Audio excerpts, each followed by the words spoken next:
Good morning students, welcome to Vardhan online classes for class 12 subject maths chapter number 1 composite function जिसका आज हम part 3 पढ़ेंगे। इससे पहले हम 2 पार्ट पढ़ चुके जिसमें हमने देखा था फंक्शन की डेफिनेशन एंड ऑर्डर पेयर में फंक्शन को किस अकॉर्डिंग लिखते हैं।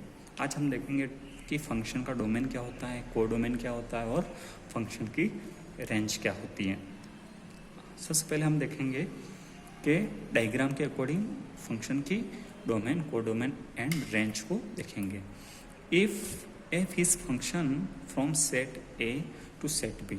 अब हम पहले फंक्शन किसको बोलते हैं, हमने पहले देखा था फर्स्ट पार्ट में F of A to B, F of A to B function को इस प्रकार से डिनोट करते हैं हम।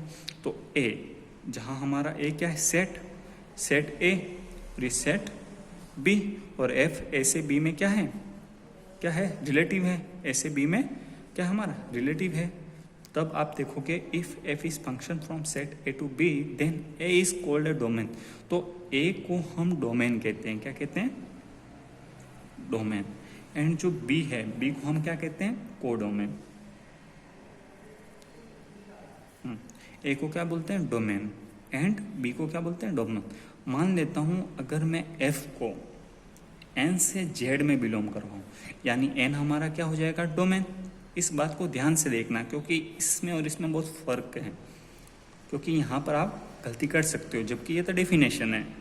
अगर एन, जहां पर एन हमारा नेचुरल नंबर हो गया एंड जेड हमारा इंटीजर है, तो एन को हम क्या कहेंगे, डोमेन, एंड ये कोडोमेन। बट हम अभी इसकी बात कर लेते हैं। अब आपका रेंज क्या हो जाएगा, डोमेन एंड कोडोमेन आप समझ चुके हैं। अब रेंज क्या हो जाएगी, सेट ए के वह एलिमेंट, यानी सेट ए के वह एलिमेंट जो सेट बी के इमेज हो, यानी सेट ए के वह एलिमेंट जो सेट बी के क्या हो, इमेज हो, उसे हम रेंज बोलते हैं। तो आप कह सकते हो इमेज ऑफ सेट ए, यानी जो सेट ए के इमेज है उसे ही हम क्या बोलेंगे, रेंज। आप एक डायग्राम के अकॉर्डिंग देख लीजिए। डायग्राम मान लेता हूं मैं ए, सेट ए में ए बी सी एलिमेंट है और सेट बी में मान लेता हूं 1 2 3 4 एलिमेंट है। तो आप देखेंगे कि मैं ए को 2 से रिलेटिव, बी को 4 से एंड सी को 3 से रिलेटिव। तो आप देखेंगे कि सेट ए के जो एलिमेंट है ए बी सी, तो एफ ऑफ ए यानी ए का इमेज बोलते हैं, इस बी में से ही निकालते हैं। तो ए का इमेज क्या आ रहा है, 2, इसी अकॉर्डिंग आप बी का इमेज क्या आ रहा है, 4, सी का इमेज क्या आ रहा है, 3। तो 2 4 3 जो हो गए आपके वो रेंज कहलाएंगे। 2 3 4 हमारी क्या हो जाएगी, रेंज।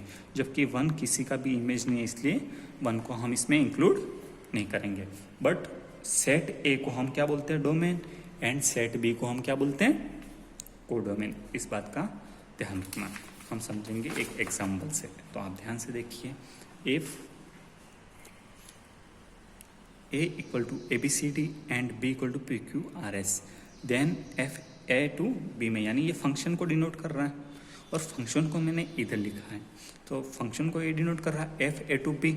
एफ का क्या है, ए क्यू बी, आपको इससे पहले एक छोटा सा टॉपिक और पढ़ना है जो मैंने इस तरफ लिख दिया है गलती से नोट में। यानी ये फंक्शन को हमने डायग्राम के माध्यम से समझा था, अब फंक्शन को हम ऑर्डर पेयर में देख लेते हैं। यानी जो डोमेन कोडोमेन होता है उसको किसमें, ऑर्डर पेयर में देख लेते हैं। तो कल मैंने ऑर्डर पेयर की आपको डेफिनेशन बताई थी कि F of X Y such that जो वाई होगा वो क्या होगा, इमेज ऑफ एक्स का, यानी F X Y equal to F X. और कंडीशन क्या थी, एक्स बिलोंग करना चाहिए सेट ए में और वाई बिलोंग करना चाहिए बी में, यही कंडीशन थी। या एक्स वाई भी कह सकते हो, यहाँ ए बी भी ले सकते हो। अगर ए बी लोगे तो यहाँ पर आप ए रखोगे, ये भी आ जाएगा, वही कंडीशन है। तो ये क्या है हमारी ऑर्डर पेयर की डेफिनेशन। तो आप इस अकॉर्डिंग क्या कहोगे, जो इसमें ऑर्डर पेयर में हमारा जो फर्स्ट एलिमेंट है, ऑर्डर पेयर में हमारा जो फर्स्ट एलिमेंट है वो हमारा डोमेन कहलाएगा। इस बात का ध्यान रखना। तो ऑर्डर पेयर में फर्स्ट जो एलिमेंट है वो डोमेन, एंड जो सेकंड एलिमेंट है किसमें, ऑर्डर पेयर में, वो हमारा रेंज कहलाएगा।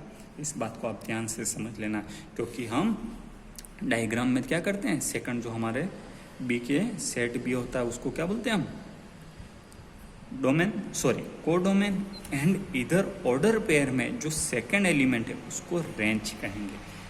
इसको आप ध्यान से समझ लेना। अब हम देखेंगे एग्जाम्पल। अब आप एग्जाम्पल में देखोगे A equal to A B C D and B equal to P Q R S. अब मैंने बताया था कि ये एफ इक्वल टू ए और इसका इमेज क्यू है, यानी ए का इमेज क्यू, यानी ये किस तरीके से लिखा हुआ आप ध्यान से देखिए, F of A equal to इधर क्या है, क्यू है। तो यानी ऑर्डर पेयर में ए क्यू आप इस अकॉर्डिंग लिखोगे, जहाँ पर ए का इमेज क्या होगा, क्यू, तो ए क्यू। इसी अकॉर्डिंग आप देखोगे ए क्यू यानी ए का इमेज क्यू, बी का इमेज आर, सी का इमेज आर और डी का इमेज पी। इसी अकॉर्डिंग हमें ये गिवन है, तो इसका डोमेन क्या हो जाएगा। अब हमने पढ़ा था डोमेन किसको बोलते हैं हम, एलिमेंट, यानी ए के जो भी एलिमेंट है सेट ए को ही हम डोमेन बोलते हैं। ऊपर डेफिनेशन पढ़ी है, तो सेट ए हमारा क्या हो जाएगा, डोमेन। कोडोमेन क्या हो जाएगा, सेट बी, तो एलिमेंट ऑफ बी यानी जो भी सेट बी के एलिमेंट है पी क्यू आर एस, हमारा क्या हो जाएगा, कोडोमेन। बट रेंज में ध्यान रखना, जो हमारा इमेज आएगा उसी को ही हम रेंज बोलते हैं। जैसे कि क्यू आर पी, तो पी क्यू आर हमारा क्या हो जाएगा, रेंज। एक और एग्जांपल हम देख लेते हैं, देख लीजिए इधर a इक्वल टू 1 2 3 4 एंड यहाँ पर एक कंडीशन दे रखी है, ध्यान से देखिए, f of a to n, यानी a हमारा क्या हो जाएगा, ये a यानी ये गिवन है हमारा, यानी ये पूरा डोमेन हो गया, और n हमारा क्या है, कंडीशन है हमारी, यानी ये कंडीशन क्या कह रही है, f of a to n, यानी a हमारा क्या हो जाएगा, डोमेन। यही डेफिनेशन के अकॉर्डिंग हमने पढ़ा था, और ये कोडोमेन, ठीक है।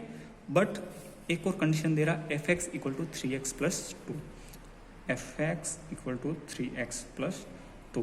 तो आपको डोमेन, कोडोमेन एंड रेंज बतानी है। तो डोमेन और कोडोमेन तो हम डायरेक्ट निकाल सकते हैं, जो सेट है, सॉरी फंक्शन का जो फर्स्ट एलिमेंट आएगा अपना वो डोमेन, और जो पीछे वाला है वो कोडोमेन। एंड रेंज निकालने के लिए आप जो ये ए के एलिमेंट हमें इसमें एक्स की जगह पे रखने पड़ेंगे, जो क्या है 1 2 3 4। आप इसको इस तरीके से पहले समझ लीजिए, फिर हम इसको बाद में सोल्व करेंगे। यानी एफ एक्स, यूँ मान लीजिए कि ये आपकी कोई फैक्ट्री है जिसमें आप इनपुट दे रहे हो, इनपुट डोमेन के रूप में, किसमें, डोमेन के रूप में आप इनपुट इसमें दे रहे हो, तो आपको आउटपुट के रूप में क्या मिलेगा, रेंज मिलेगी। इसको ध्यान से समझना, यानी आप डोमेन को, यानी इस फैक्ट्री में डोमेन के रूप में आप पुट करोगे तो आपको आउटपुट के रूप में क्या मिल जाएगा, रेंज। तो अब आपको यानी इस बात का ध्यान रखना है, एक्स की जगह आपको डोमेन पुट करना है, यानी इनपुट डालोगे तो आपको आउटपुट के रूप में हमें क्या मिलेगा, रिजल्ट क्या मिलेगा, रेंज मिल जाएगी। तो आप इसमें इनपुट डालेंगे तो हमें क्या डालना है, 1 2 3 एंड 4, तो एफ ऑफ 1 डालेंगे हम, तो 3 इंटू 1 प्लस 2, तो कितना हो जाएगा, ये 3 और 2 कितना हो जाएगा, 5। इसी अकॉर्डिंग आप देख लीजिए, 3 + 2 5 8 11 14। इसी अकॉर्डिंग आपने क्या किया, डोमेन को, यानी जो हमारा ए था उसको हमने एक्स की जगह, जो हमारी मान लेते हैं हम, ये हमारी फैक्ट्री, तो फैक्ट्री में हम डाल के हमें क्या मिल रहा है, इनपुट डाल रहे थे, हमें ये सारे आउटपुट मिल रहे हैं, और जो आउटपुट मिलते हैं इसको हम क्या बोलते हैं, रेंज। बट रेंज किस में बिलोंग करनी चाहिए, अब हमने यहाँ पर ये कंडीशन याद रखने की ज़रूरत है। रेंज किस में, रेंज जो होगा वो सेकेंड जो भी हमारा फंक्शन है ना उसमें बिलोंग करना चाहिए, कोडोमेन में, तो एन में ये बिलोंग कर रहा है। नेक्स्ट एक और एग्जांपल आप देख लीजिए, इक्वल टू एक्स वाई, जो ऑर्डर पेयर में दिया हुआ है, तो एक्स वाई, और कंडीशन क्या दे रहा है, Y equal to X square plus 1, ये कंडीशन दे रहा है। बट एक्स बिलोंग कर रहा है 1 2 में और वाई बिलोंग कर रहा है इसमें, तो आप देखेंगे कि एक्स ये हमारी कंडीशन है, इसको हम इक्वेशन बोल देते हैं, Y equal to X square plus 1। तब आप x की वैल्यू, अब x की वैल्यू, अब आपको पता है ऑर्डर पेन में हम ऑर्डर पे चेंज नहीं कर सकते, यानी कम्यूटेटिव प्रॉपर्टी जो आपने छोटी क्लास में पढ़ा था वो यूज़ नहीं हो सकती सर। एक्स वाई है, मैंने पहले ही समझा चुका हूँ कि एक्स वाई है, इसको हम वाई एक्स नहीं ले सकते, हम फर्स्ट एलिमेंट एक्स का ही रखेंगे, सेकंड एलिमेंट वाई का ही रखेंगे, यानी आप ए बी भी बोल सकते हो। तो आप देखेंगे कि एक्स की वैल्यू जब मैं 1 रखता हूँ तो वाई की मुझे क्या मिलती है 1 स्क्वायर प्लस, इसी इक्वेशन में रखता हूँ 1 स्क्वायर प्लस 1, तो क्या मिल जाएगा 2। एक्स इक्वल टू 2 रखूँगा तो मुझे क्या मिल जाता है 5। तो मेरी रेंज क्या हो जाएगी 2 और 5, ये मेरी रेंज हो जाएगी। बट इस कंडीशन को ध्यान रखना है, ऊपर हमने कंडीशन अलग पढ़ी है और ये अलग है, तो दोनों को ध्यान से समझना। ये दोनों मैथमेटिक्स की लैंग्वेज के अकॉर्डिंग है।